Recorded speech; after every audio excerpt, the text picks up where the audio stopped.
어제 국회에서 벌어졌던 이례적인 상황도 좀 짚어보겠습니다. 행정안전위 전체 회의에 윤석열 전 대통령이 비상계엄 직후에 임명을 해서 논란이 됐던 박선영 진실화해위원장이 출석을 했습니다. 민주당 소속이었죠. 이 신정훈 위원장이, 그러니까 행안위원장입니다. 신 위원장이 박 위원장의 답변을 비판하면서 퇴장을 명령했습니다. 그런데도 그건 불법이다 이렇게 항변하면서 버텨서 끝내 신 위원장이 오히려 후퇴하도록 만드는 정말 보기 드문 일이 벌어졌습니다. 네, 이 박선영 위원장은 어제 이 산불 지원 대책 등을 논의하기 위해 소집된 행안위 전체 회의에서 참고인으로 소환이 돼서 이 의원들 질의를 받았는데요.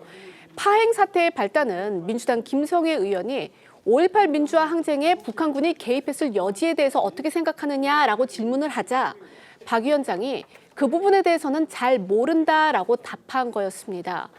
이후 민주당 측에서 이 항의와 비난이 빗발쳤고요.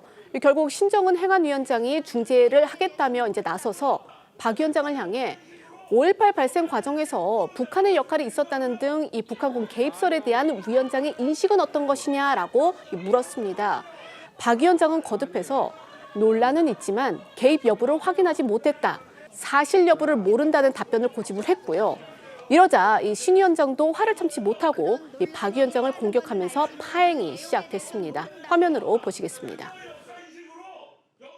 네. 5.18 민주항쟁 항쟁에 북한군이 개입했을 여지에 대해서 위원장님 어떻게 판단하십니까? 저는 그 부분에 대해서 잘 모릅니다. 5.18의 발생 과정에서 북한의 역할이 있었다, 북한군의 조종이 있었다 등등 북한군의 개입설에 대한 진화 위원장의 인식은 어떻습니까? 그 논란은 있지만 저는 확인하지 못했습니다. 뭔 말이야?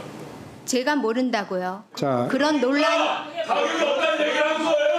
논란이 있다는 거는 알지만 그 내용에 대해서는 모른다고요. 굉장히 역사인식으로 여기 앉는 게 부끄러운다고 말씀드리는 거라고요. 북한군의 개입설에 대한 부분은 이미 종료된 문제입니다. 진실 여부를 제가 모른다고요. 네, 보신 것처럼 신정우 위원장과 박선영 위원장의 이 결론 없는 문답에 이 민주당과 국민의힘 의원들의 설정까지 겹치면서 이 순식간에 회의장은 소란에 휩싸였고 급기야 이 신 위원장은 국회법상 질서 유지권을 발동하겠다며 박선영 위원장에게 퇴장 명령을 내렸습니다. 이 박 위원장은 앞서 지난 12월에 국회 행안위 회의에서 참석했을 때는 윤 전 대통령이 계엄 직후 임명한 인사는 인정할 수 없다며 민주당 측이 반발하고 신 위원장이 퇴장을 명령하자 당시에는 순순히 회의장을 떠났습니다. 하지만 어제는 달랐는데요. 이 동국대 법학과 교수 출신으로 이 국회의원도 지냈던 박 위원장이 국회법을 들면서 위원장의 명령은 불법이다 이렇게 퇴장 명령을 거부한 겁니다. 신 위원장이 국회 경위 2명에게 이 박 위원장을 쫓아내라 이렇게 명령을 했고 실제 경위들은 의자에 앉아있던 박 위원장을 둘러싸고 위원장 명령이니 나가달라 이렇게 종용도 했지만 박 위원장은 물러서지 않았습니다. 화면을 한번 다시 보겠습니다. 불법적인 윤석열 정권 불행하다라고 하는 것 중에 하나가 인사의 문제입니다. 최소한의 표준 자격이 있어야 돼요. 그 자리에 계실 자격이 없어요. 퇴장해 주세요. 퇴장 명령을 저한테 하실 수는 없는 것으로 압니다. 지난번에도 퇴장해 주세요. 저를 강제 퇴장시키셨지만 그 퇴장해 권한 주세요. 위원장님께는 없습니다. 국회법상. 자, 국회법 제145조에 의해서 위원장은 이 회의장에 질서를 유지할 권한이 있습니다. 퇴장해 주시고요. 자, 국회 경위 나와서 퇴장시켜 주세요. 불법적인 권한 행사에는 제가 따를 수 없습니다. 자, 국회 145조 가져와 보십시오. 145조에 의해서 퇴장을 명령하니까요. 조치해 주세요. 145조에 참고인을 퇴장시킬 권한이 없으십니다. 먼저 집행하세요. 책임은 제가 질 테니까. 아니요, 불법적인 명령에는 따를 수 없습니다. 145조하고요. 49조 1항. 지난번에도 145조에 따라서 저를 강제 퇴장시키셨기 때문에 제가 몇 번이고 읽어봤습니다. 저한테 자, 퇴장 명령을 하실 권한이 49조 1항. 없습니다. 신 위원장의 퇴장 명령을 비판하던 국민의힘 의원들은요, 이 경위들이 박 위원장을 감싸니까 절대 몸에 손대지 말라 이렇게 외쳤고요. 두 명의 경위는 양당의 충돌에 이도저도 못하면서 이 한동안 박 위원장 옆에서 대기하다가 결국 철수했습니다. 네, 그렇습니다. 이 신정은 행안위원장과 박선영 위원장의 대치 상황을 조금 더 말씀드리면 이 신 위원장은 북한 개입설은 허구임을 인정하냐 이런 취지로 계속 압박을 했지만 박 위원장은 이 모르는 걸 모른다고 하는 게 왜 문제냐 이런 취지로 물러서지 않았습니다. 결국 신 위원장은 박 위원장의 마이크를 끄게 하고 그런 답변한다면 그 자리에 있을 자격이 없다. 퇴장해달라 이렇게 여러 차례 요구를 했는데요. 하지만 박 위원장은 이 지난해 퇴장당했던 사례를 언급하면서 이 국회법 조항을 몇 번이고 읽어봤다. 위원장이 국회의원을 퇴장시킬 수는 있어도 참고인을 퇴장시킬 수는 없다. 퇴장을 명령할 권리와 권한이 없다. 이 불법적인 권한 행사에는 따를 수 없다. 이렇게 버틴 겁니다. 사실 이번 국회 들어서 법사위와 과방위 등 이 민주당 소속 위원장이 주재하는 상임위에서는요. 답변 내용 등이 마음에 들지 않는다면서 출석한 정부 인사들을 강제 퇴장시킨 일이 종종 있었습니다. 이전 국회에서는 사실 보기 드물었던 그런 일들이 이번 국회에서 반복돼 왔는데 공통점은요. 위원장 명령이 관철되지 않은 경우는 거의 없었다는 겁니다.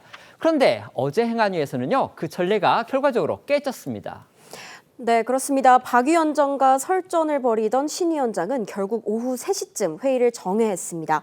국회의원들이 떠난 상황에서도 박선영 위원장은 자리를 지켰는데요.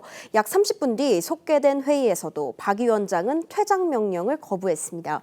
결국 행안위 국민의힘 간사인 조은희 의원이 박 위원장 답변에 대해 우리가 왈가왈부하는 것은 안 맞는 것 같다면서 민주당 의원들이 진실화해위원회에 대한 질의가 없으면 박 위원장을 이석시키자고 일종의 중재안을 냈습니다.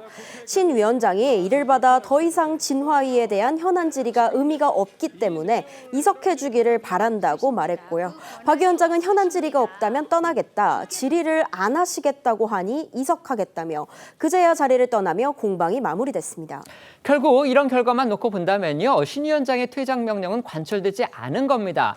질문 종료에 따른 이석, 그러니까 자리를 아예 떠나는 겁니다. 그런 형식으로 박 위원장이 회의장을 떠났기 때문에 사실상 그 공방의 승자는 박 위원장이다. 이런 평가가 나올 만합니다. 저희가 이제 국회 행정안전위원회에서 어제 벌어졌던 상황 전해드렸습니다. 민주당 의원들, 민주당 소속의 행안위원장을 비롯해서 박선영 진실화해위원장을 향해서 5.18 사태 때 북한의 개입설에 대해서 어떻게 생각하느냐 이 부분에 대한 질문을 했고요. 박선영 위원장은 내가 자세한 내용을 모르겠다 이렇게 얘기를 하니까 결국 민주당 측이 이제 폭발을 한 겁니다. 그러고 나서 신 위원장이 민주당 소속이죠. 행안위원장이 퇴장을 명령을 했는데 박선영 위원장 모르는 걸 모른다고 하는 게 어떻게 죄가 되냐 이런 식의 입장을 견지를 하면서 퇴장 명령에 불응을 했고요. 결국 국민의힘 측에서 중재안을 내가지고서 이제 퇴장 명령이 아니고 질문할 것이 없기 때문에 회의장을 떠나도 된다 이런 식으로 해서 결국 회의장을 나갔습니다. 이런 대치 상황이 국민들 눈에 보이기에는 어떻게 보면 좀 코미디처럼 그렇게 보이기도 합니다. 그렇지만 또 한쪽에서 본다면 특히 민주당 입장에서 본다면 광주 민주화 운동에서의 북한의 개입설에 대해서 왜 진실화해위원장이 그런 일 없다고 그렇게 말을 똑바로 못하는 것인지 거기에 대해서 또 불만을 느끼는 거 이건 또 저희가 생각해볼 여지가 분명히 있다 이런 생각도 드는 겁니다. 제 말씀해 주십시오. 그러니까 말씀하신 대로 이 행안위의 회의 진행 자체는 국민들이 보기에 좀 볼썽사나울 수 있죠. 하지만 이제 그 내용을 들여다보면 박선영 위원장이 이게 개인의 자격이 아니라 진화위 위원장이잖아요. 진실화해 위원장이면 네. 최소한의 기본적인 역사 인식에 대한 것들은 본인이 얘기할 수 있어야 되죠. 북한 개입이 있었다, 아니면 없었다, 있을 수가 없다. 이 정도는 얘기해야 되는데 말장난하는 거잖아요. 모른다, 논란이 있기 때문에 확인하지 않았다. 그런데 5.18 민주화 운동의 부분은 지금 여야 가리지 않고 헌법의 5.18 정신을 수록하겠다라고 정치권에서 다 얘기하는 겁니다. 이미 5.18의 부분은 정리가 됐어요. 윤석열 대통령이 재임 시절에 직접 또 가서 참석도 그렇죠. 했습니다. 그런 네, 문제를 행사에. 가지고 북한이 개입했다는 여지를 안고 있는 5.18이라면 헌법 수록이 얘기한다는 게 말이 안 되잖아요. 그렇습니다. 그래서 그런 부분에 있어서는 진화위원장으로서는 부적절한 언사가 결국엔 이런 파행을 가져온 게 아닌가 그렇게 좀 판단됩니다. 근데 이제 반면에 또 박선영 위원장 입장에서는 또 이렇게 주장을 하는 것 같습니다. 아니 그거는 인식의 문제이고 어떻게 보면 사상의 자유고 양심의 부분인데 그거에 대해서 자기가 얘기를 했다고 해서 퇴장까지 해야 되냐 지금 이런 불만을 지금 제기하는 거거든요. 어떻게 생각하십니까? 5.18에 북한이 개입했느냐 이 질문이 나온 이유가 있습니다. 그 전임 위원장이 김강동 위원장인데 맞습니다. 네네. 김강동 위원장도 한번 파문이 있었어요. 그렇습니다. 5.18에 대해서 북한이 개입한 문제에 대해서는 확인을 할 수가 없다. 북한 개입 가능성까지 제가 배제할 수는 없다. 이런 이야기를 했습니다. 그래서 파문이 일어났는데 그러면 새로 임명이 된 박 박선영 그 위원장의 입장은 어떠냐 이렇게 물어본 거예요. 네네, 그러니까 아마 박 위원장은 전임이 그렇게 이야기를 했기 때문에 그렇게 한 것 같은데 그게 어떻게 보면 부적절하죠. 본인 입장을 밝혀야 되죠. 네. 뭐 그동안 뭐 여러 가지 5.18 진상규명조사위원회에서도 결론 낸 것도 있고 그런 결론을 이야기를 했으면 되는데 그렇게 하지 않고 전임 그 위원장의 입장을 그대로 한 건 좀 부적절하다고 보는데 근데 퇴장명령 있잖아요. 네. 퇴장명령은 저번에 정청래 법사위원장이 우리 군 장성들을 퇴장을 하라고 해서 그때 국민들이 다 지켜봤지 않습니까? 네. 그런데 그때도 논란이 있었어요. 그 상임위 소속 그 국회의원들에게는 퇴장명령이 있을 수 있지만 참고인은 퇴장명령을 할 수가 없다는 것이 그때도 논란이 됐거든요. 네네. 그런데 그게 계속 이어지고 있던 것이 어제 또 다시 확인이 된 거죠. 알겠습니다.